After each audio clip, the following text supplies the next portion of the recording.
So, you probably heard there's another live action reboot coming. This time it's in the form of the first How to Train Your Dragon movie. This is a series that's widely beloved and something that's very near and dear to my heart, but it didn't always start out that way. I thought it was just a dumb kids movie, and what a fool I was. Oh my gosh, it turns out it's one of the most emotionally rich trilogies I've ever seen. When How to Train Your Dragon came out, I was in high school. I was so awkward and angsty and allergic to anything my mom recommended. So when she dragged me to see this movie with some family friends, I was not expecting to connect with the scrawny Viking and his dragon, but then I did. Hiccup was just misunderstood and trying to find his place in his village and desperate for his dad to see him, and that was me, minus the village part. What started as a reluctant movie night became a story that stayed with me for years. This trilogy didn't just entertain, it grew up with me. Each film hit harder, got deeper, and stuck the landing emotionally. So before we talk about the upcoming live action version, let's go back to a movie that didn't just teach us how to train a dragon, it taught us how to feel everything.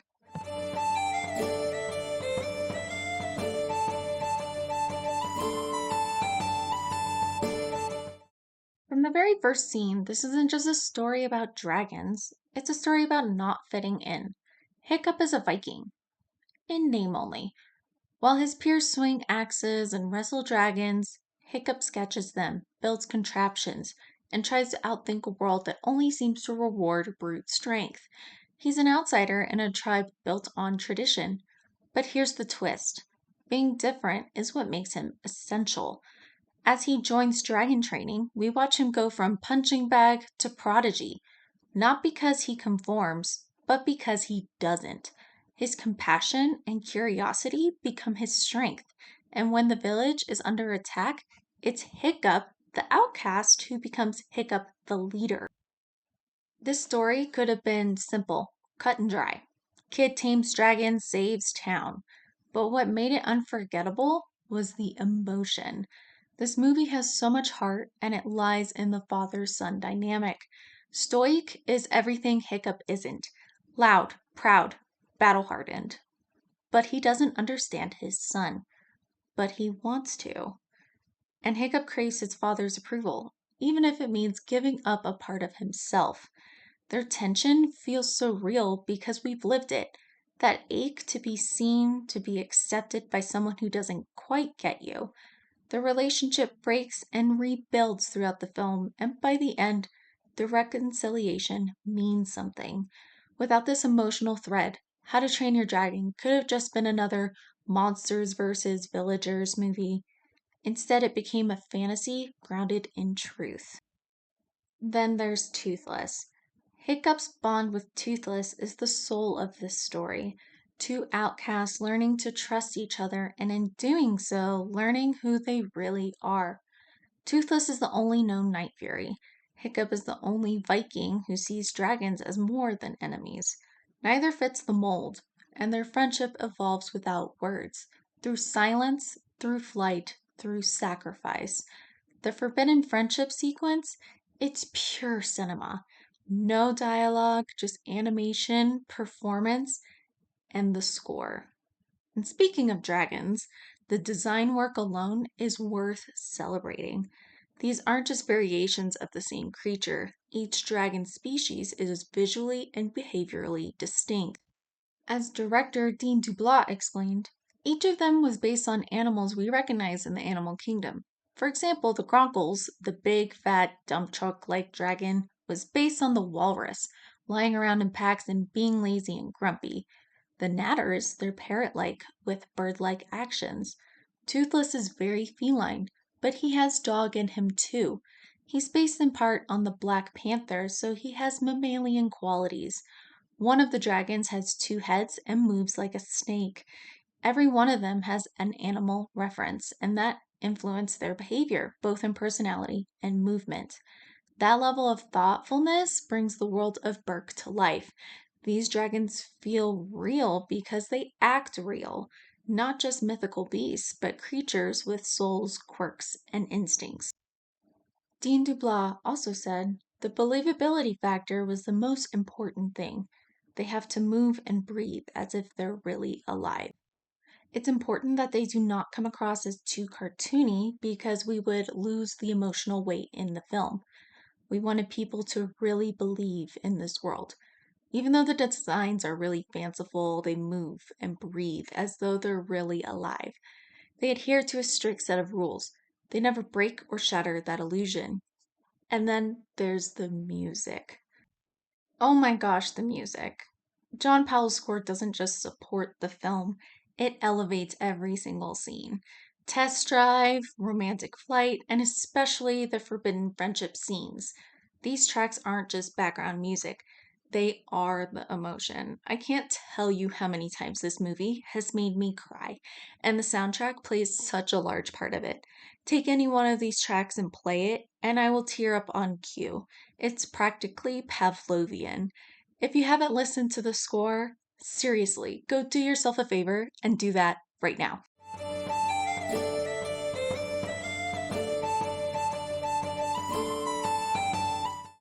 When How to Train Your Dragon hit theaters in 2010, it didn't just impress, it soared beyond everyone's expectations, coming in at a staggering 99% on Rotten Tomatoes, nearly $500 million at the box office, and suddenly a trilogy was born.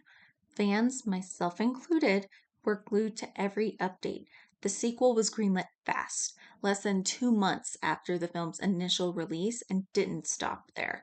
The How to Train Your Dragon universe expanded in a way very few animated franchises ever do.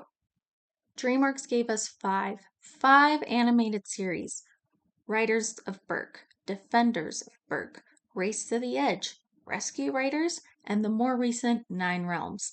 Each series gave us deeper lore, new dragons, and more time with the characters we loved. This wasn't just merchandising, it was world building on a massive scale. And fans showed up every time. Whether it was new episodes, comics, behind the series art books, or fan theories, the love for this franchise never faded. Then in 2019, after nearly a decade with these characters, DreamWorks gave us the final chapter, How to Train Your Dragon: The Hidden World. It wasn't just a finale, it was a farewell. The trilogy closed on a note of maturity, of growth, of letting go. And for many fans, myself included, that ending hurt in the best way possible. It respected the characters, it respected the audience, and it proved that this wasn't just a kids' movie franchise. It was a story about growing up, about love, loss, and change. The legacy of this trilogy is simple: it grew with us, which brings us to today and a whole new chapter. We're now on the verge of a live action remake of the original How to Train Your Dragon. Some are skeptical, others are hopeful, but all eyes are on Burke once again. And before the remake even hits theaters, Burke is getting a real life revival. Universal Studios in Orlando, Florida is building an entire Burke themed area at its upcoming Epic Universe Park. We're talking a full scale dragon riding roller coaster, live stage shows that recreate moments from the films, a dragon racing trainer attraction, flying animatronic dragons, and yes, of course, tons of merch. It's not just a theme park, it's Burke brought to life, and it all started with one boy, one dragon, and a simple act of mercy. Let's rewind to where it began, the story that took us soaring through the skies and into the hearts of a generation.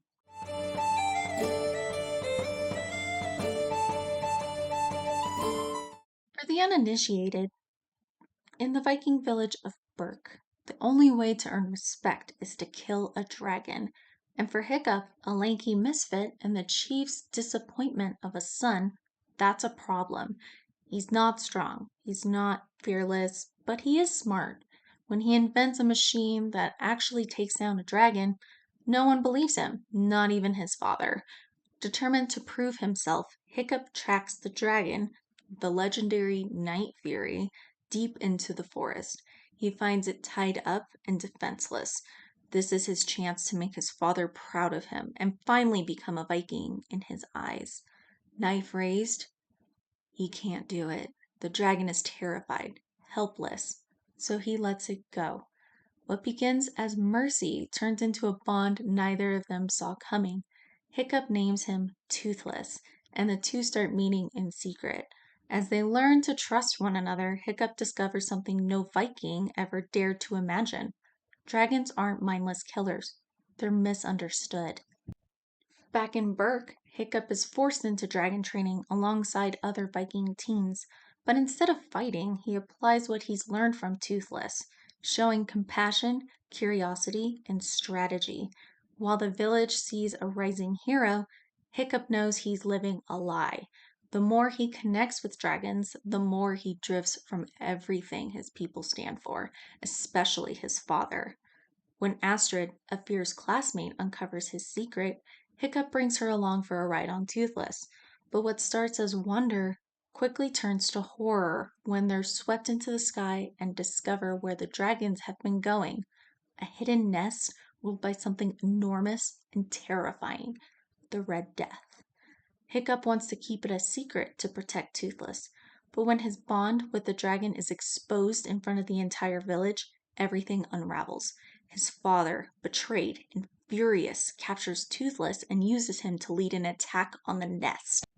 With the village in danger and Toothless imprisoned, Hiccup chooses a different path, his own. He and the other teens mount dragons of their own, flying into battle.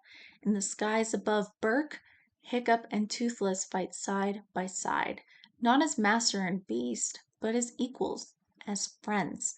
Together they outsmart the Red Death and destroy it once and for all, but not without cost. When Hiccup awakes after the final battle, he learns he's lost part of his leg, a sacrifice that mirrors the prosthetic tail he built for Toothless. Now they're both broken, but they're broken together. Hiccup returns home not just as a hero, but as someone who rewrote what it means to be a Viking, with compassion, with courage, and with a dragon by his side.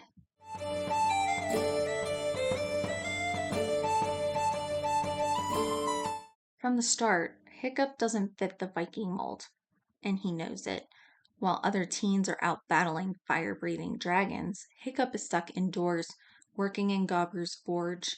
He's small, awkward, and more of a thinker than a fighter, a misfit in a world that worships brute strength. But Hiccup isn't aimless. That forge becomes his quiet rebellion. As director Dean Blah said, he's the bane of the Viking community. He has made an apprentice to get him out of the way, but in the shop he learns to compensate for what he doesn't have. It's where he sketches, tinkers, and imagines something different. He draws constantly, contraptions, landscapes, and in a village that values brute force over creativity, this makes him even more of an outsider. But those drawings, they matter. They're how he builds his dragon trap, how he begins to understand a world no one else bothers to look at closely. And eventually, it's what brings Toothless to him. Well, I guess one of the iconic moments in the film is one of those musical moments, which is the forbidden friendship moment.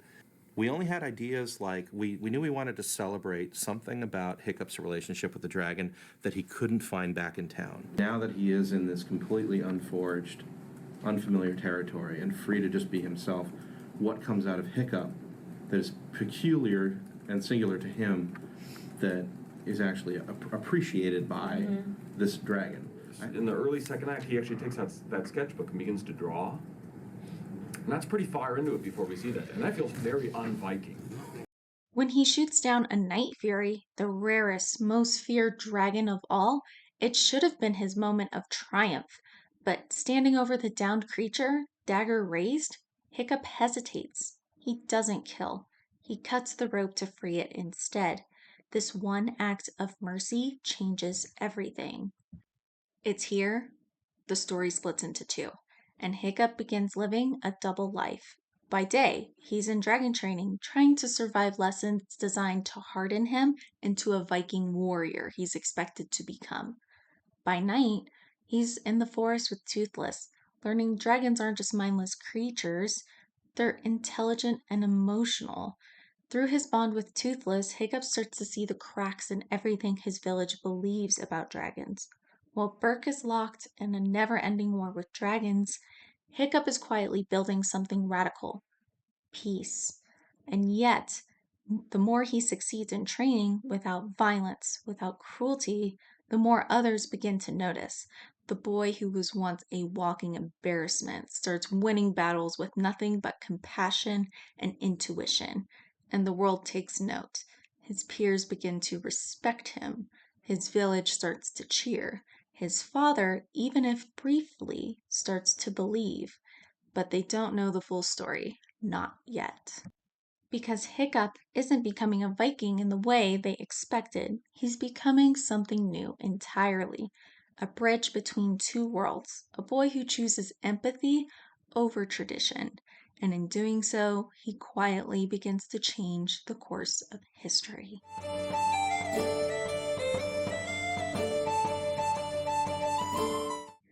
We can't talk about How to Train Your Dragon without talking about Toothless. Oh my gosh, Toothless. He is my favorite character in this entire series, and he's just so cute. But let's not be mistaken. He's not a sidekick. He's not a pet.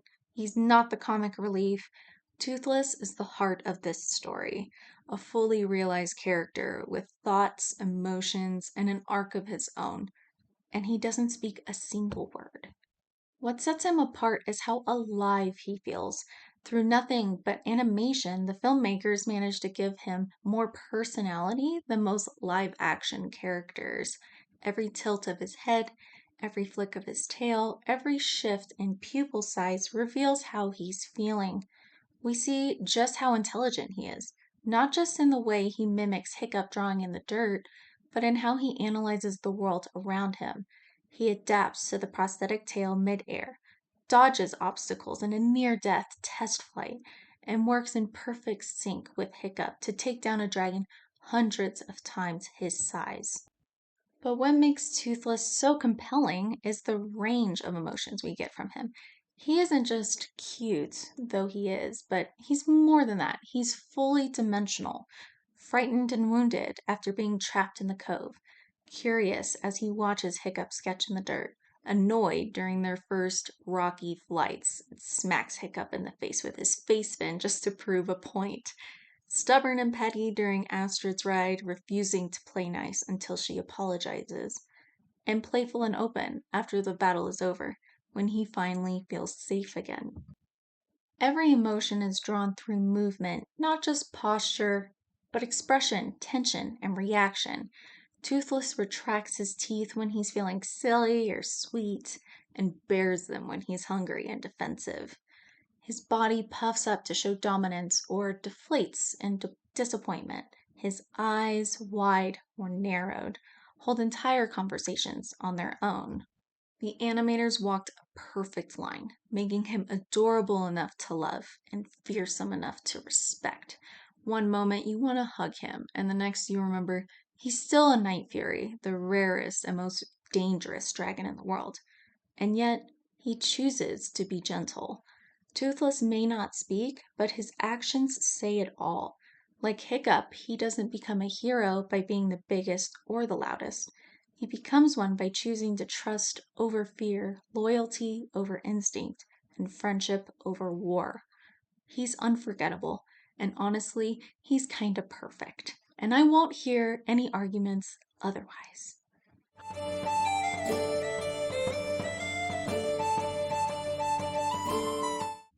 If Hiccup is the heart of the story, Stoic is its spine. He's the chief of Burke. He is a mountain of a man. Everything Hiccup thinks he should be. Stoic, fearless, and a slayer of dragons. He leads with his chest out, his voice raised, and his axe ready. The perfect Viking for the old world. But for all his toughness, Stoic is not heartless. He's a father first, and that's what makes his arc so quietly powerful. He gets Hiccup the job in the workshop not to humiliate him, but to protect him, to keep him away from the fire and the teeth and the chaos outside. But in trying to keep Hiccup safe, he ends up pushing him further away. Stoic means well, he just doesn't understand his son. Not really. We see this in two key moments in the film. First, when Stoic reminisces about his own youth, how he always knew what he had to be, a dragon slaying Viking, and how he can't quite say the same about his son. And secondly, when he proudly announces he's allowing Hiccup into dragon training, a gift he thinks his son desperately wants. What he doesn't know is that Hiccup has already changed. He's met Toothless. He's seen a different path. He no longer wants to kill dragons. But Stoic can't hear it. He doesn't want to hear it. He's too locked into what he thinks a Viking is supposed to be. This pattern continues. Stoic doesn't listen to what Hiccup begs him not to attack the dragon's nest. He ignores his warnings, convinced that his own way, strength, pride, and war is the right one. And then it blows up in his face, literally. It's not until the Red Death burns their ships and nearly kills everyone that Stoic finally sees it. His plan failed. His pride almost cost them everything. But it's what he does next that makes him worth rooting for. He doesn't double down. He doesn't blame Hiccup. He dives into the ocean to save Toothless. He apologizes, and when the dust settles, he listens for the first time. By the end of the film, Stoic doesn't just accept change, he leads the change. The man welcomes dragons into Berk. The Viking chief evolves not by clinging to his old values, but by trusting his son. It's not just a win for Hiccup, it's a full circle moment for Stoic. A man once too stubborn to listen becomes the first to change, and that's real strength.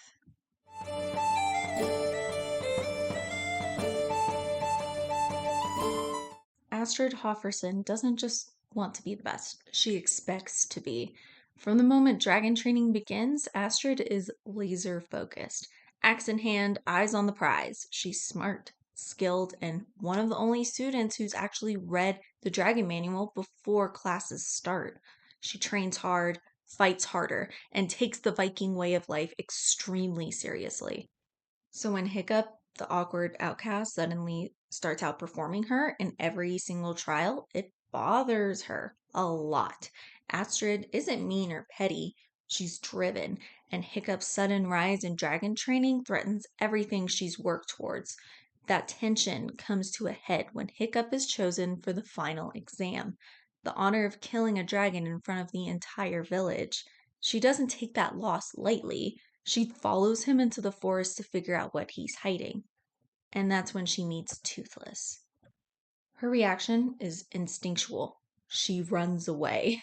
She's seen the damage dragons can do, and nothing in her training has prepared her for this scenario. But after Hiccup convinces her to give him and Toothless a chance, Astrid becomes something else entirely, an ally.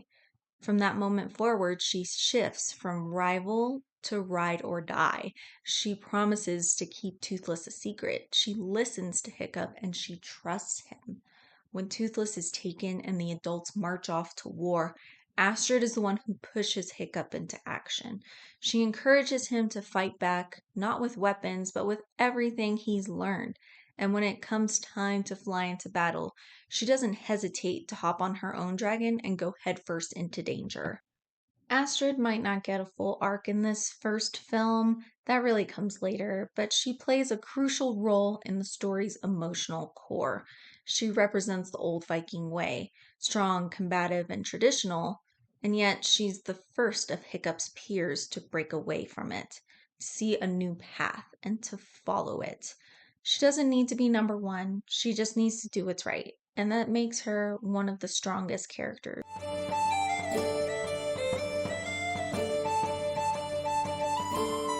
No Tale would be complete without its colorful cast of supporting characters, and How to Train Your Dragon delivers a group that brings texture, humor, and heart to the world of Berk.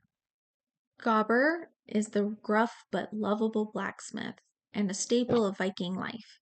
A seasoned warrior and close confidant to Stoic, Gobber is both mentor and misfit, with a rotating set of prosthetic tools from hammer to fork.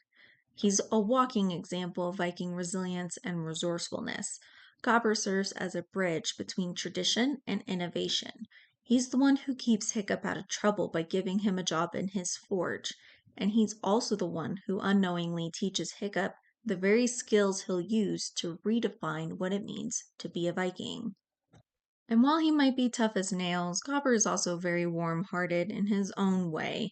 He's the first adult we see who laughs with Hiccup rather than at him, and that subtle encouragement really matters. Then there's Hiccup's dragon training crew, a band of teenage Vikings who bring chaos, comedy, and camaraderie to the story. Snotlout is all ego and elbows and constantly trying to flirt and impress Astrid with his bravado and biceps, but it never works. Fishlegs is the walking dragon manual. He spouts stats and species classifications with zero social awareness, but he's incredibly enthusiastic. Roughnut and Toughnut are twins and kind of terrors. They spend most of their time bickering, headbutting, and inventing new ways to be reckless. And I guess it works for them. I don't know. None of these characters go through any big emotional arcs in the first film, and that's okay. They exist to round out Hiccup's world, to reflect the traditional Viking mindset, and to offer moments of levity when things get intense. But when the final battle arrives, these four step up, riding dragons into the fray. They help take down the Red Death and prove that teamwork, with a little bit of chaos thrown in, can go a long way. They're not the heart of the story by any means, but there's a pulse there. And in Village learning to embrace change, that counts for something.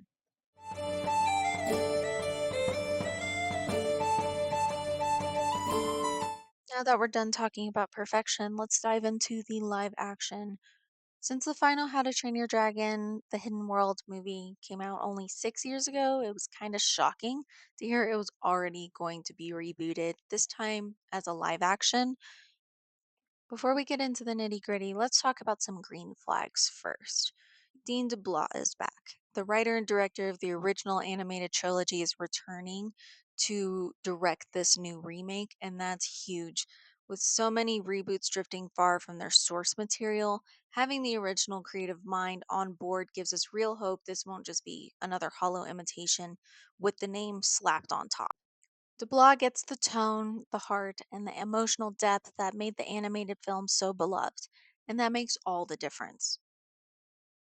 I decided to revisit How to Train Your Dragon because it felt like an amazing opportunity to not only direct a live action movie, but to be jumping back into a world that I frankly miss. Finish the script. First draft. I miss these characters, I missed this world, and I love movies that have a really poignant message buried deep within a moving spectacle. From the trailer alone, you can tell that this adaptation is staying pretty faithful to the original source material, perhaps a little too faithful. Some scenes look a lot like shot for shot remakes from the original movie. Not necessarily complaining about that. It could be really cool to see like real people doing these things. I want to ride a dragon. Come on, man. The costume design looks pretty promising. The sets look amazing. And the tone from the trailers alone feels right. There are two things that could make or break this remake: the acting and the animation. The cast is stepping into some seriously iconic roles here. The original voice actors, Jerry Baruchel, America Ferrera, Gerard Butler, they left huge shoes to fill. Their performances became so tied to the characters that when we think of Hiccup or Astrid, we hear them. That means the new cast has to pull off something tricky, bringing fresh energy without feeling like imitations. We want reinterpretation, not imitation, and that's a fine line to walk. That's why I'm actually so excited to see Gerard Butler returning as Stoic, this time for the live action. He already knows this character inside and out. He played him for many years, and his return could give Stoic even more depth.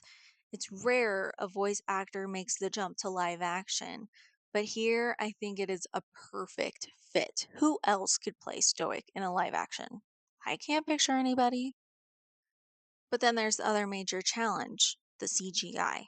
Let's be honest. Toothless is the heart of the story. Come on, come on, come on. And he's not just a dragon, he's the dragon. He's funny, he's fierce, loyal, expressive, and don't forget adorable. In the original, his wordless performance spoke volumes, all with a tilt of the head, a change in pupil size, or the way he retracts his teeth. That can be hard to translate into CGI without making it feel stiff. Now, this isn't me bashing the animators themselves.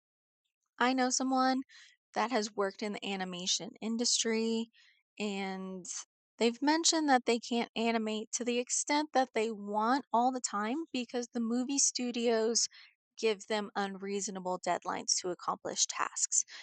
For example, complete this animation sequence in 2 days. That's not even enough time for the computers to render everything that they animate. The animation in many of the decades past large grossing films have been rush jobs, which is why they don't look very good. Again, I'm not blaming the animators. They have the talent, and without them, there could be no movies like How to Train Your Dragon. But with studios putting impossible deadlines on their teams, we've seen what rush CGI can do to other great films. Look at Thor Ragnarok, for example. I love Chris Hemsworth and all the cast in there, but the animation is not good. I just hope Universal gives the artists the time they need to do Toothless and the other dragons justice. Because if Toothless doesn't feel real, if we lose his charm or his emotional nuance, the entire movie risks falling flat. But I'm holding on to hope. The dragons we've seen so far in the trailer look promising, especially Toothless. If they can nail that balance by keeping him menacing when he needs to be and cute the rest of the time, I'll be first in line opening night.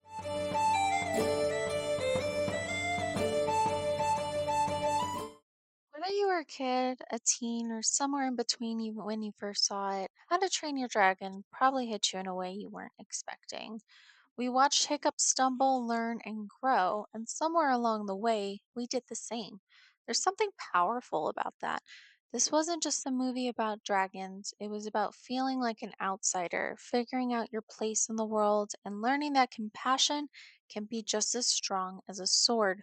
And the fact that an animated film made for a younger audience was able to leave such a deep emotional impact, that's rare, that's magic. Now, more than a decade later, we're getting the chance to return to the story. But this time, it's not just nostalgia bait, it's about passing the torch. A new generation will get to experience this world for the very first time, and longtime fans will get to see it through new eyes. I don't know if the live action version will hit the same emotional beats. I don't know if it'll capture every bit of that original spark. But with Dean DeBlois returning to the director's chair, I have hope. Thank you so much for watching. I hope this video brought back some memories for you like it did for me. This is my very first video, so if you're still here, thank you so much for watching to the end. Make sure you like and subscribe if you want. I have no idea how many people are going to watch this video or how many people are going to watch it to this point of the video, but if you're still here, thank you so much. I appreciate you. Like I said, this is my first YouTube video, so please be gracious with me. I'm still getting the hang of this YouTube thing. And if there's anything you want me to talk about in any videos down the road, let me know in the comments down below. I guess I'll end it right there, wherever you are. I hope you have a good day or a good night, and thank you so much for watching.